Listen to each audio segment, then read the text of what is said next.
Masechet Baba Kama, Daf Kof Vav. We are going to revisit a statement we saw at the end of the previous daf and analyze it in detail.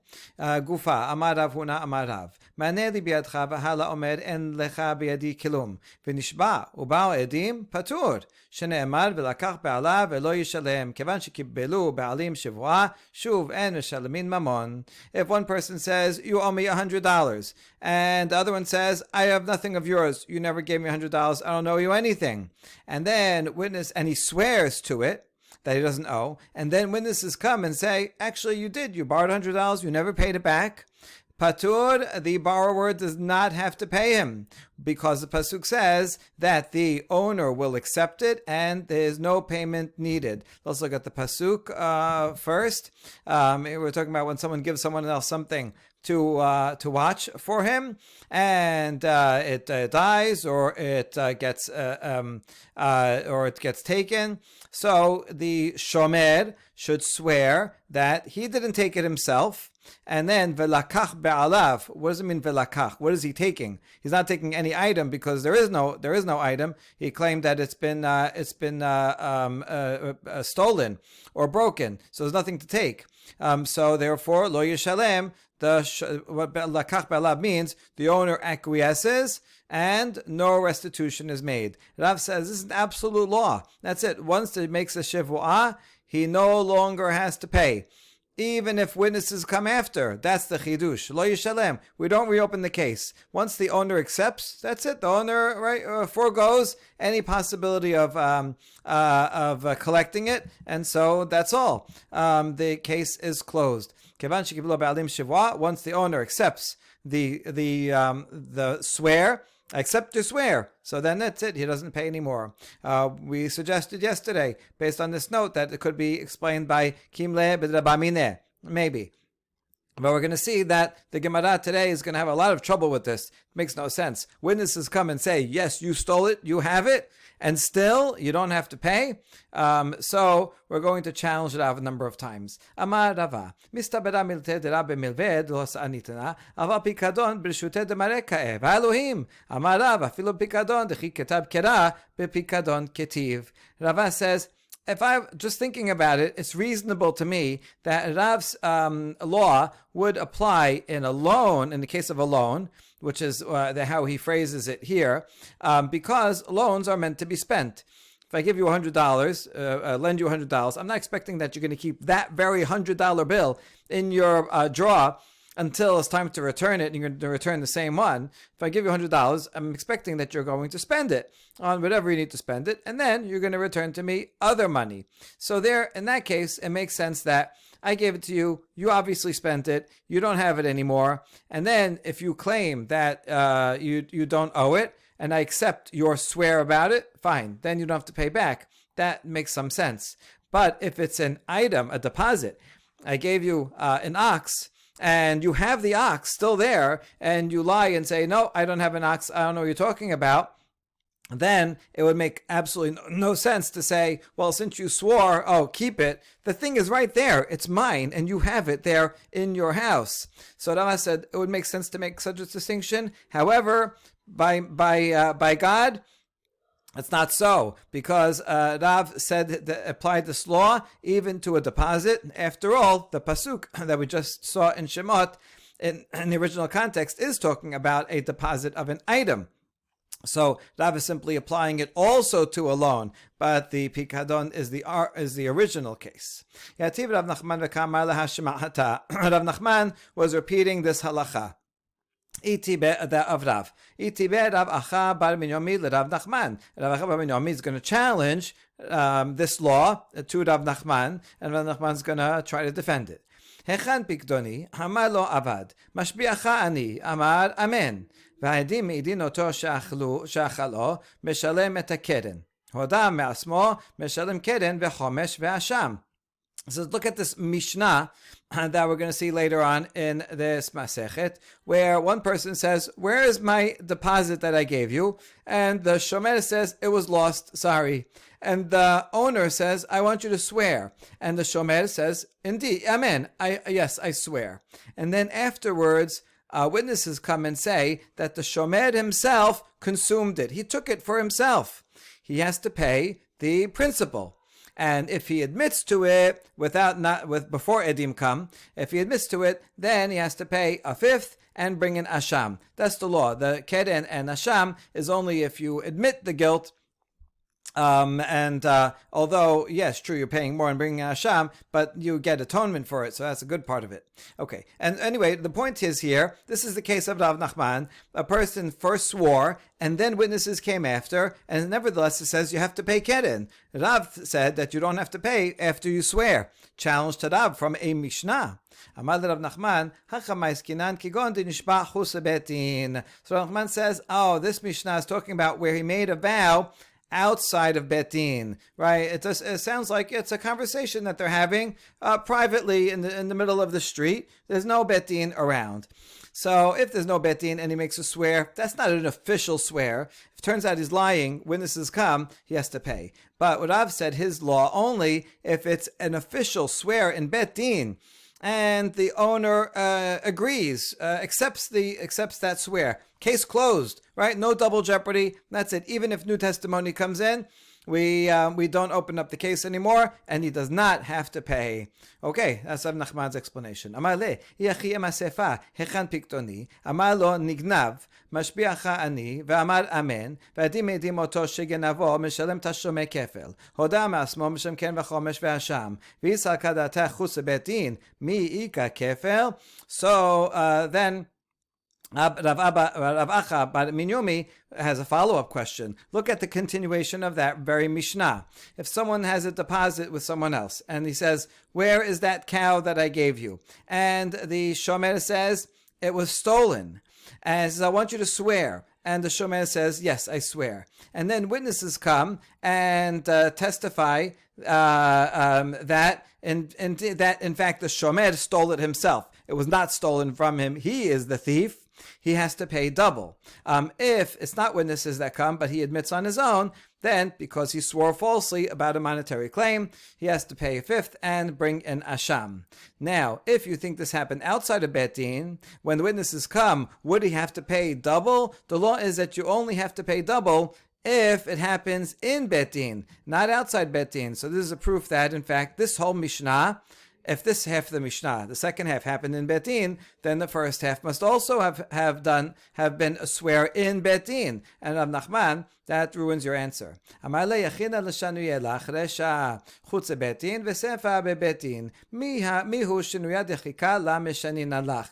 Rav Nachman says, listen, if I wanted, I could have given you a simple answer that the first half of that Mishnah is talking about a shivua outside of Bet Din, and the second half is in Bet Din, and that would have solved the problem. But that's a forced answer, so I'm going to give you a better one. Idi ve'idi beBet Din v'la kashya kan bekafats kavekan shebeshelo kafas. Both halves of the Mishnah are talking about a swear in Bet Din. However, the first half is talking about a case where the defendant jumped up and made a swear even before the court asked him to. So in that case, that's not considered an official vow, and that's why, since it's not an official vow, then when witnesses come and say, "Oh, you were lying the whole time," he does have to pay, because Rav only said his law that once you swear, you don't have to pay if it's in Bet Din and the court asked him to say so,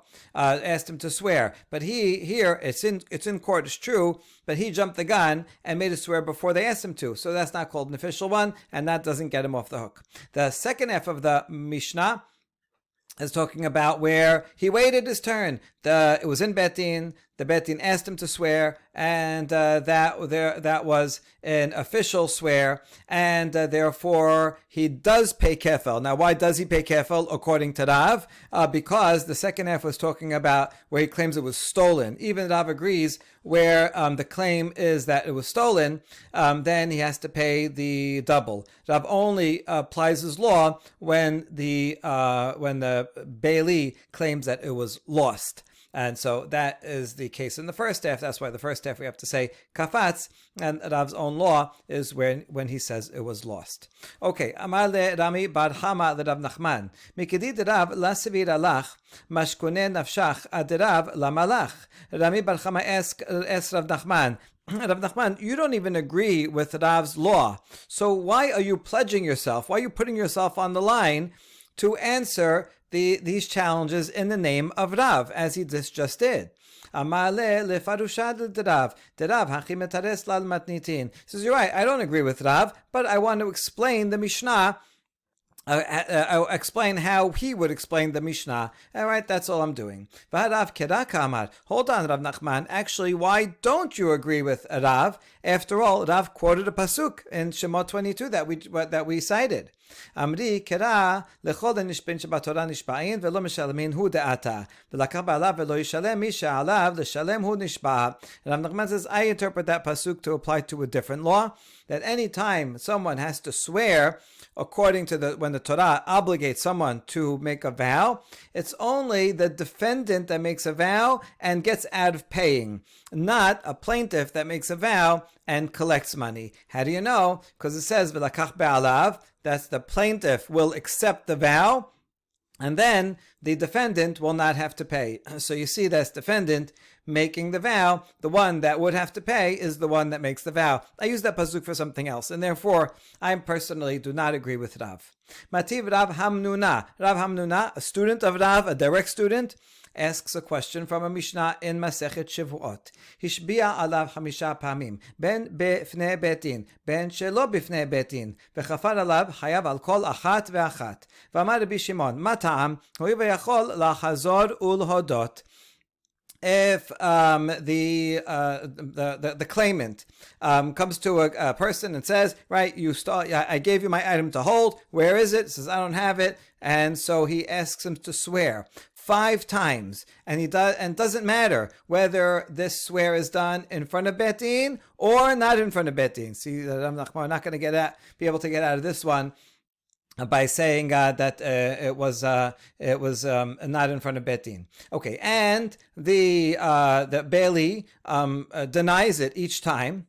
Then he has to pay a fifth and bring an Hasham offering for each and every false vow that he makes.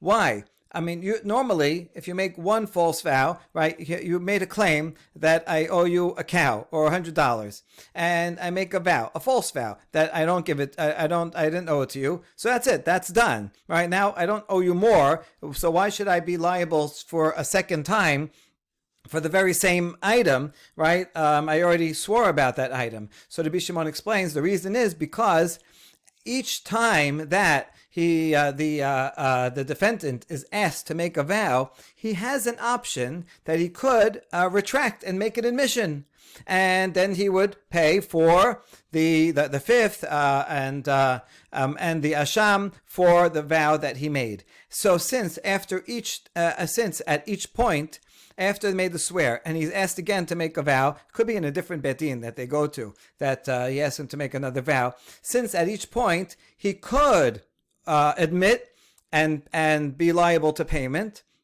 by denying it again, he is denying the payment again and again, right? There's always a new payment that becomes prompted by the possibility of admitting and paying for the previous false oath. And so therefore, the subsequent oath is in fact denying a renewed claim. So that's why he has to pay for all 5. Now, what you see here is that Rav Hamnuna is assuming, according to our understanding right now of Rav Hamnuna, he's assuming that Rav would say, Rav only made his claim technically when someone swears falsely and then witnesses come and say that you swear falsely, then nevertheless he doesn't have to pay. Rav Hamnuna is assuming that would be true also if he made a false statement and then admitted, also he would not have to pay.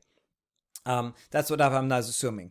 So now we have a challenge from here, because here it says that he could have sworn, he could have retracted, admitted, and paid, so that's a renewed monetary obligation that he is then denying. So how are we going to resolve this with Rav? How can Rav be resolved with this Mishnah? Well, we can't say the answer we did before. We can't say that the defendant jumped up and gave a swear before they asked him to, because he says, he shbiya alav. He asked him to make a swear. The owner prompted him to make a swear. And also, chutz betin lamasit amat bifnei betin katane. You can't say that this was done outside of betin because it says it doesn't matter whether it's in front of betin or outside of betin, so it makes no difference. It could be in front of betin also as an official swear. So how come you don't say he would be off the hook if he admitted, and therefore the subsequent vow he would not be liable to? So hu motiv la v'hu mefarek la. Rav Hamnuna asked the question and he also answered it. Listatin ketane hishbia alav chutz betin be'ubebet din kafas. He can make a disjunction in the way he reads the Mishnah that is talking about two cases. Either that the plaintiff made him swear, but that was outside of betin, or it was in betin and he leaped and made a vow before he was asked. In other words, when we see the Mishnah here, hishbia alav is he asked him to, but that was shelo bifnei betin, whereas the bifnei betin is where not hishbia alav, but he jumped up and made a vow on his own. Okay, not so easy to read it, especially in the order that it's in. But anyway, that's a possible answer. Okay, we answered that question. We're going to come back to Rav Hamnuna in a minute. But in the meantime, Mativ Rava. Baal Abai ta'anat gana b'pikadon v'nishba v'hoda u'ba'u edim im ad shelo ba'u edim hoda mishalem keren v'chomesh ve'asham v'im sheba'u edim hoda mishalem tashlumei kefel ve'asham. A Braita says that if a Baal Abai, that's talking about the shomer, a watchman, who claims that the thing was stolen in regarding a deposit. Someone gave him a cow, and then he claims it was stolen. And he swears that it was stolen. And then he admits that he just lied, and in fact he stole it himself. And then witnesses come and say, yes, you had it. Now, what will be the result? It depends on the order of these last two items. If before the witnesses came, he admitted on his own, then that's the case of swearing falsely at admission. He pays the principal and a fifth and brings a korban. But if the witnesses came first, then he has to pay double and an asham.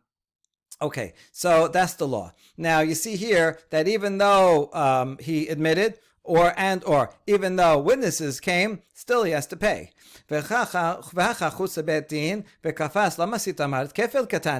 Now here, you cannot say that this is outside of Bet Din because it says kefil, and you only pay double in a Bet Din. You also can't say that he jumped the gun because, again, of kefil. One only pays kefil if it's in a case of an official court-ordered vow.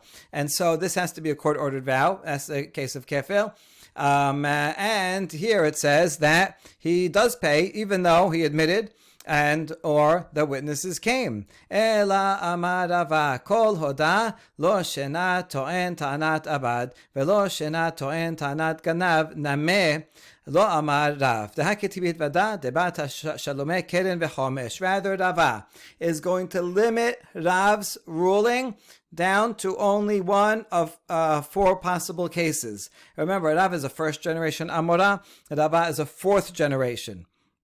So Rava didn't hear Rav's statement directly, but based on these challenges, Rava says, anytime someone admits, they make a vow that they don't owe money, and then they admit that they just lied, in all those cases, and it doesn't matter whether he's a shomer who claimed that the item was lost, or whether he claimed that it was stolen. No, Rav did not talk about that case, because the pasuk says, Vitvada, if he confesses, then he has to bring the principal, and a fifth, and an asham. So that's it. The pasuk says so, clearly. So we're not talking about any case of where he admits, he does have to pay. To'en tanat ganav ubao edim nameh lo amar Rav dehaketiv tashlumei kefel. And also, if the shomer claims that it was stolen, and witnesses came, right? Whether witnesses came or he admitted it, even if witnesses came, Rav also did not apply his law in that case because the Torah talks about paying double in exactly that case. Ki ka'amar kegon sheto'en tanat abad v'nishba v'lo hoda ubao edim. Rav only applied his law when the shomer claims that it was stolen and he swore and he did not admit and witnesses came. That's the only subset where where Rav applied his law, and therefore that would make sense for this Baraita, because this Baraita says He says, Ganav, it was stolen. So since it's a case of stolen, it doesn't matter, no matter what, whether it was witnesses or he admitted to the fact. Rav would agree that he has to pay, right? Where this is a case where he claimed it was stolen. Rav would only applies his law if he claimed that it was lost and witnesses came.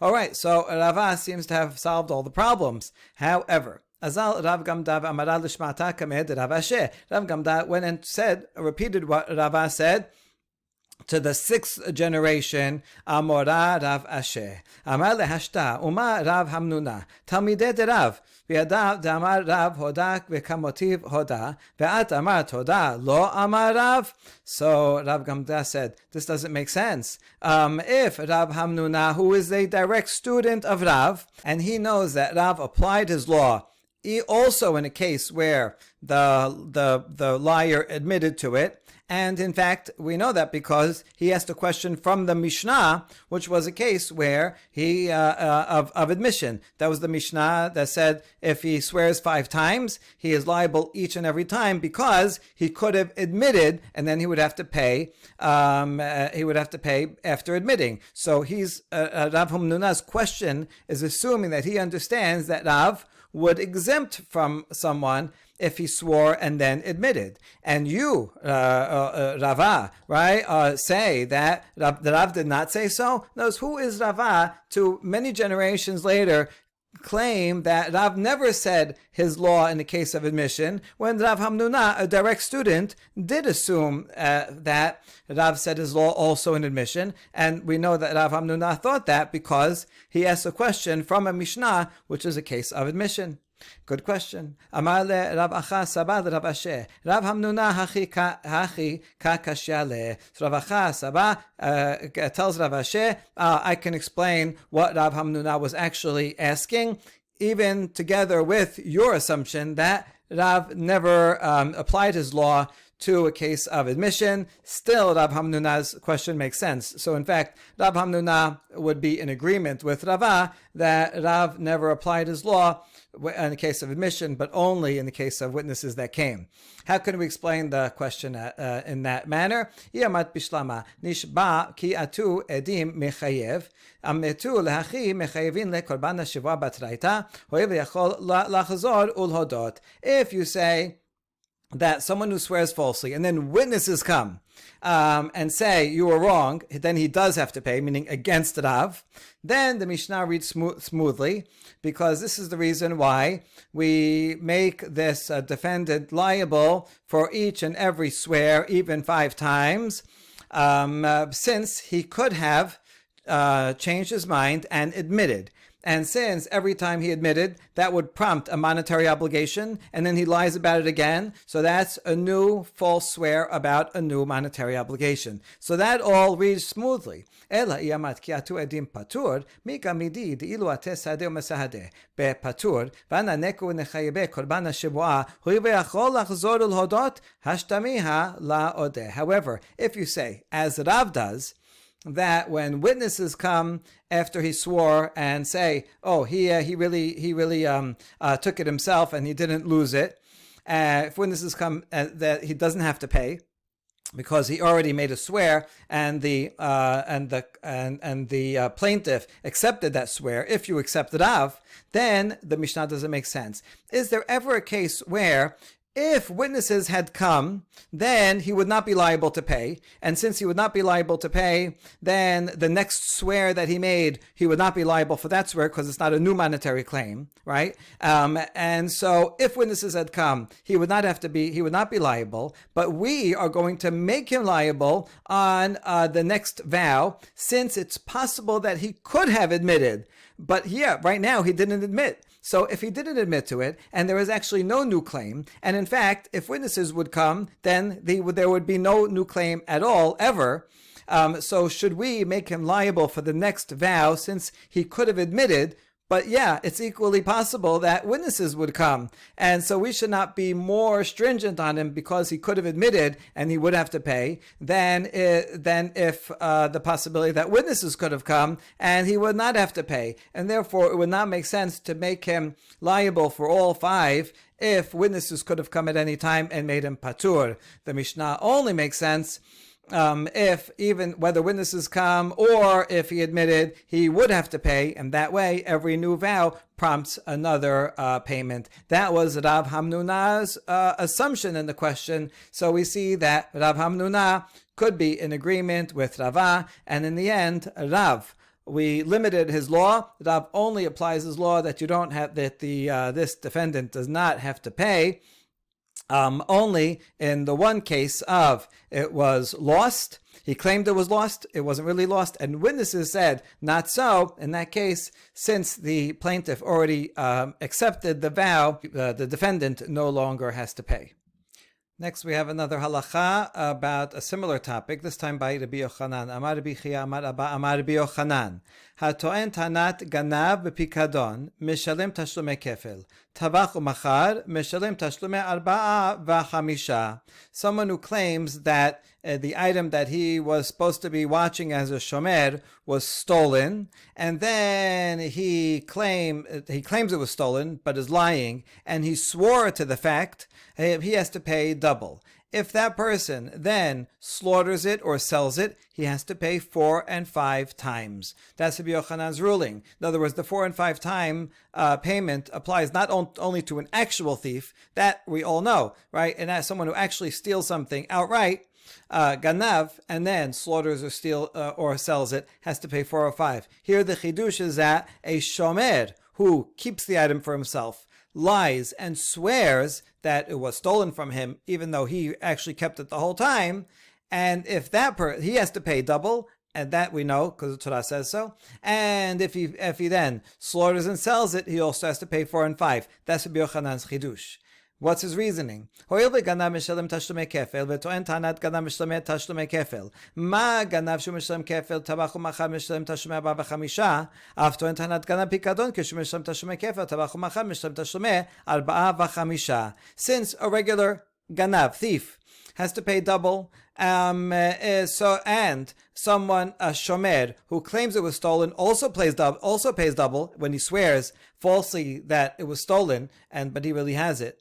So they're comparable. Therefore, just like a thief who pays double, if he slaughters and sells it, he has to pay 4 and 5. So too, the shomer who claims it was stolen, but he actually kept it for himself, just like since he also pays double, it makes sense that if he slaughters or sells it, he also should pay 4 and 5. That's Rabbi Yochanan's reasoning. Makes sense. But we challenge. Malik ganav sheken mishlam tashumei kefel shelo b'shvuah. Tomar tanat ganav shen mishlam tashumei kefel ela b'shvuah. Hold on, they're not really the same. A regular thief has to pay double just by stealing it, and he's caught, even without him making a false vow. Whereas a shomer who claims it was stolen only pays double if he makes a false vow. And therefore, these two cases are actually different. And maybe the 4 and 5 only applies to a ganav and not to a shomer. They're really not exactly the same. The obligation to kefil is not exactly the same. And therefore, maybe there's no 4 and 5 payment for a shomer. Amri hekeshahi v'en mishibin al hekesha. We answer for Rabbi Yochanan that actually this logic was just for fun, but the real source for Rabbi Yochanan was not this logic, but rather a hekesh, a juxtaposition between 2 pesukim. Here's the 2 pesukim. Again in Shemot 22.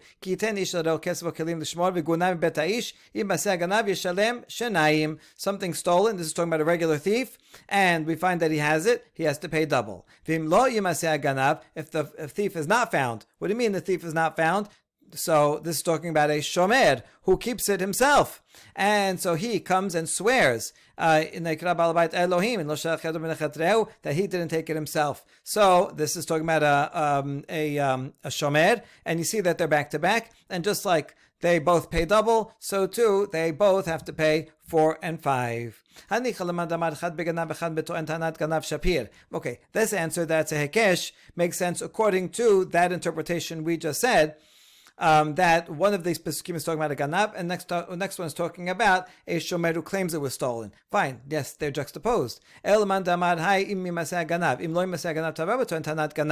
there's another interpretation of the pesukim that both pesukim are talking about a shomer that claims it was stolen, and one is where it was found, and one where it wasn't found. So neither of them are talking about a regular thief. Michael Memad, where's the juxtaposition? Amar Ganav, Haganav. Oh, we can learn. Rabbi Yochanan might learn it from the extra hair. Haganav comes to include not only a shomer who claims it was stolen, but also an actual thief.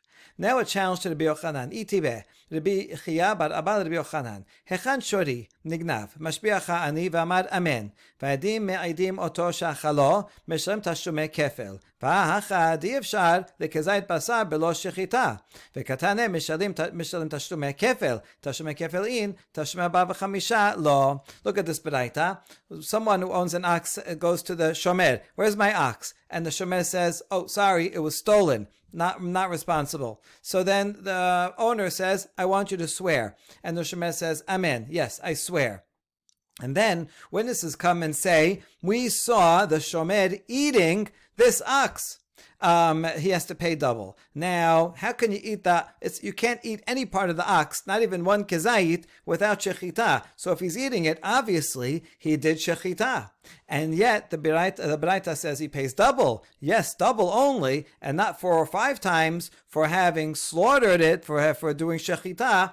And therefore you see that there's no payment of 4 or 5, even if you do shechita. Good question. And the answer is,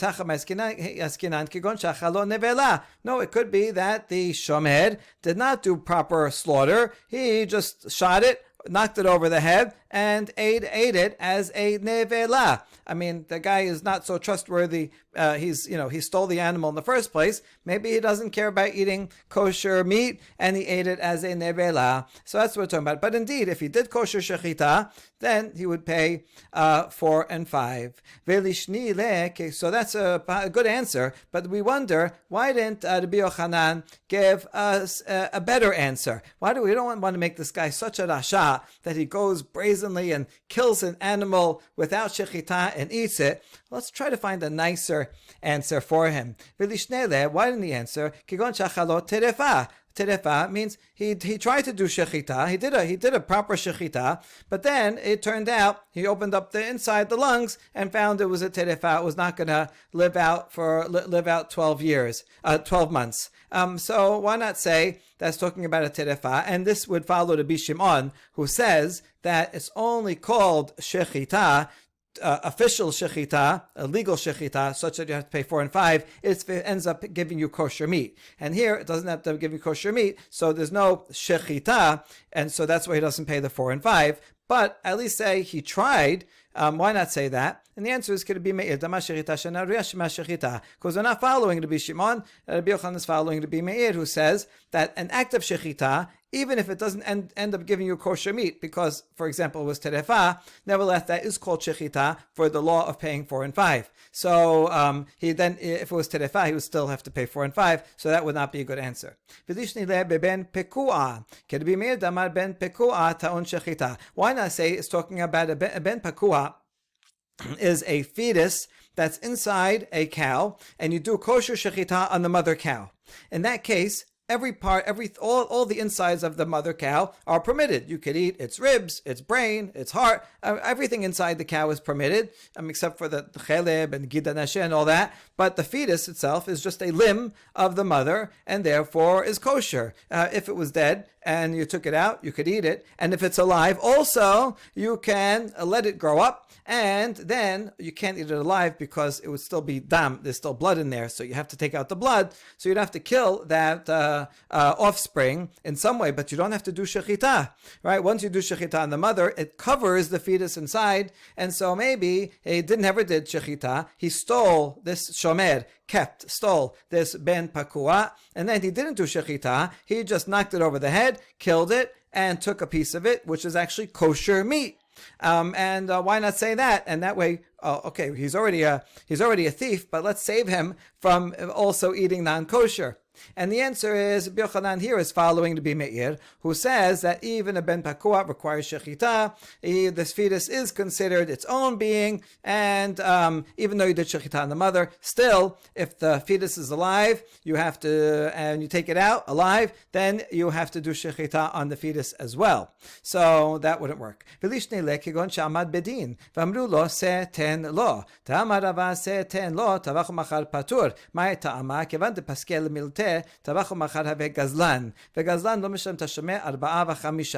don't we give an answer that the defendant already went to Bet Din, and Bet Din already made a verdict and said, oh, you are guilty, right? You swore that it was stolen, but in fact you're the thief, and witnesses came against you, and now you have to take this ox and you have to return it to its owner. So they made a verdict.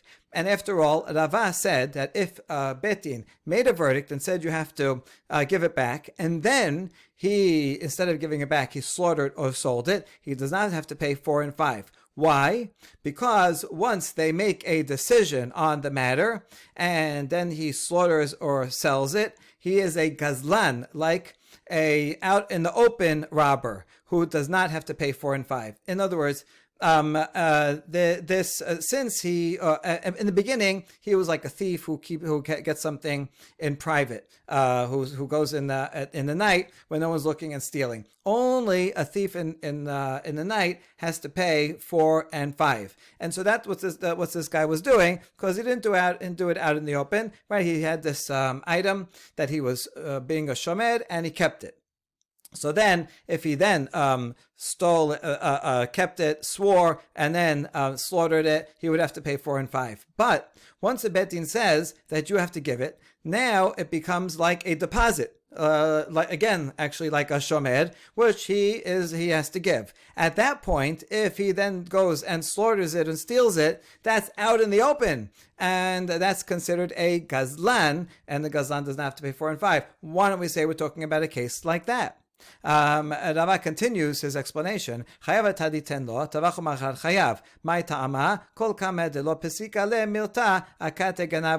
the judges only said you're obligated to give it, but they did not actually give a command to go and give it, and he slaughters and sells it, he is liable, because as long as they do not give a definitive ruling, he's still considered a thief and not a robber. So why don't we say that answer? Wait a second. Once you're going to open up possible answers, when we could give a lot of possible answers, in which case he would not, and he would not, and save him from eating non-kosher. For example, that he was a partner with the one who slaughtered it. He didn't slaughter himself. He got a partner to slaughter it with him, and without the other's knowledge. And then that he just asked someone, can you slaughter it for me? He didn't do the slaughtering himself. He said, we'll be partners, and they slaughtered it together with the other person. You don't pay 4 and 5 in the case of partnership. You could have answered that too. So the truth is that actually any of these answers would have worked, but Rava selected one out of the 2 or 3 possibilities. There's other answers. Rabbi Yochanan picked one. If you like the others better, go ahead. You can use those responses as well. One last halacha on the related subject, also in the name of Rabbi Yochanan. V'amar Rabbi Chia bar Abba, Amar Rabbi Yochanan, hatoen tanat ganab ba'aveda, meshalim tashlumei kefel. My ta'amad ichtib al kol aveda asher yomad. Someone finds a lost cow, and then the owner of the cow comes along and says, oh, I heard you found my cow. Where is it? And the finder says, sorry, it was stolen. But in fact, he was lying, and the finder is the one who stole it, was keeping it for himself. And then he's found out to have been lying. The finder has to pay double. What's the source? Because the pasuk says, for any lost item that one says, oh, this is it, it's here, and they find it, they come to the judges, and they make him pay double, is a continuation of the pasuk. Good. Now, a challenge to Rabbi Yochanan, that a finder who claims it was stolen should have to pay double, challenges from the following. Rabbi Chia bar Abba, ki ten ish en netinat katan kelum, ve'en li ela shenetano keshehu katan utva'o keshehu katan, netano keshehu katan utva'o keshehu gadol minayin, tamodomad ad ha'elohim, yavod b'shenhem ad sheten netina utvi'a shavin ke'achad.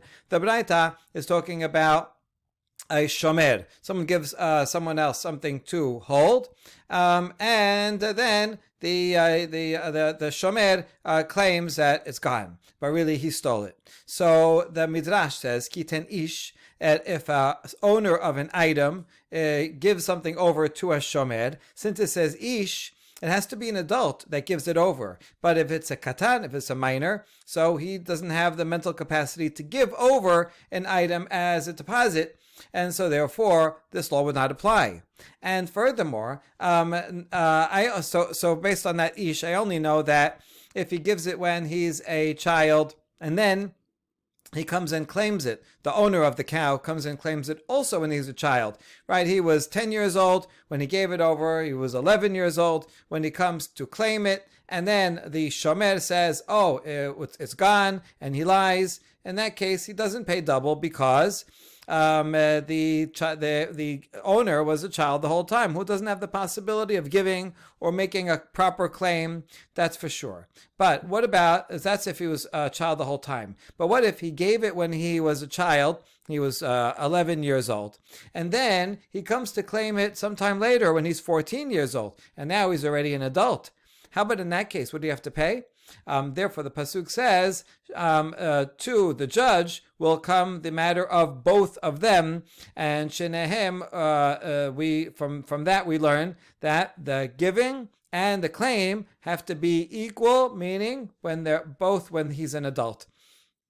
Therefore, even if he gives the deposit, the cow, when he's 11 and claims it when he's 14, and the shomer lies about it, still the shomer will not have to pay double. Only if the giving has to be an act of giving, official giving. Here, you are a shomer, then he's a shomer, and then he claims it after. Well, obviously he's an adult already. If he gave it when he's an adult, he's going to be an adult also when he claims it. Then that's an official act of giving to the shomer, and that's why the shomer has to pay double for denying that he has it. Now, how does that relate to this? V'im ita, if Rabbi Yochanan is correct that someone who finds a lost item and claims that it was stolen, but really he stole it himself, and he has to pay double. Well, why? Teve nami ka'aveda. Why don't you say that in this case of the shomer, that katan gives it to him should be the same as a lost item? In other words, when you have a lost item, there is no giver.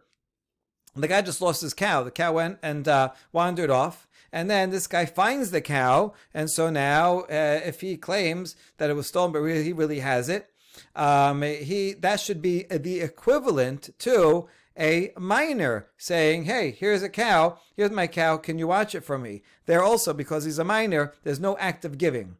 So both in the lost found item and in the minor giving, there's no act of giving. And yet in the minor, when he gives it as a minor, there's no, he doesn't have to pay double. So therefore, to be Yochanan, someone who finds something and then says it was stolen, but he really has it, also should not have to pay double. Why don't we say they are the same thing?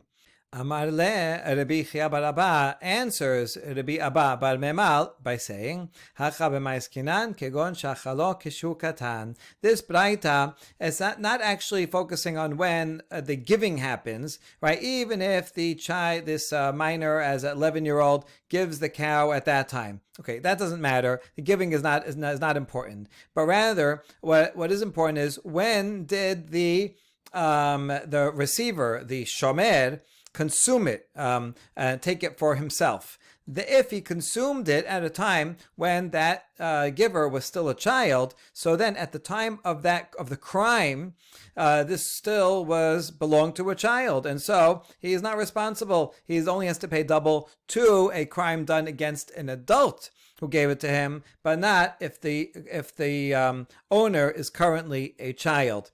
And so that's what it's talking about. In fact, it doesn't really matter if it was given to him from a child. That doesn't have to be an act of giving. And that's why here also in the case of Aveda, of a lost item, even though nobody gave it to the finder, nevertheless the finder then consumed it, right? Claimed it for himself. when the owner was an adult. And so here also, a child gave it to him, and then if he became an adult, he became 14, and then the owner consumed it, and then they went to court later on after that, then he would have to pay double. And the case here that says he's not liable is when the giving and the consuming also happened at when there was a minor. But the equivalent of the Avedah case would be when the child gave it as a minor, but then it was consumed as an adult. Good. Aval kishu gadol mai. Okay, so now what are you telling me? If the giver of the cow was in fact an adult at the time of consuming, then what? Hachinami demishalem. So then the shomer would have to pay double. Yachi adetana ad sheteh netina v'tviyah shavin keachad litnei ad sheteh achila v'tviyah shavin keachad. Then the end of the braita should say one is not, instead of saying one is not liable until the giving and the claim is at the same time, both as an adult. But actually that's not true, because it doesn't matter when the giving is. It should rather say when the consumption and the claim is at the same time, both when he's an adult. So it shouldn't focus on the tina, because actually that doesn't matter. It should say achila. Amar letineh ad sheteh achila u'tviyah shavin keachad. And he responded, okay, yeah, change the braita and make it say, instead of the giving, the consumption of it. And so now that all works out, and we can reconcile Rabbi Yochanan with the Braita. However, we do have to change the words. So we have another answer. Rav Asher amar ladame aveda ka'atya mikoach ben da'at v'ha lo atya mikoach ben da'at. There's still a fundamental difference between a found object and something given as a pledge by a minor. A lost object comes from the power of a mentally competent person. We presume that's an adult that lost it, and the adult is thinking to himself, oh, I lost my cow, and he's kind of hoping in the back of his mind, maybe someone will find it, and they'll take it, and then they'll give it to me. And so, because an adult owns it, so therefore that allows the possibility of the finder receiving it with the agreement, tacit agreement of the owner that he will take it and hold on to it, take care of it until he can return it. So therefore, since there is a mentally competent person behind the scenes there, it's possible for the finder to take possession of it and therefore be responsible. And if he claims falsely that it was stolen, he'll have to pay double. Whereas this case where a minor owns it, and the minor is one that gave it in the first, and this is the giving, according to Rav Ashi. He's going back to the original wording, because he's not a mentally competent person able to give it as a shomer, so therefore there is no giving in the first place, and the shomer never becomes officially a shomer, such that if he lied and stole it, he would have to pay double. So Rav Ashi gives a much more conceptual and insightful answer into the fundamental difference between the cases. Baruch Adonai le'olam. Amen ve'amen.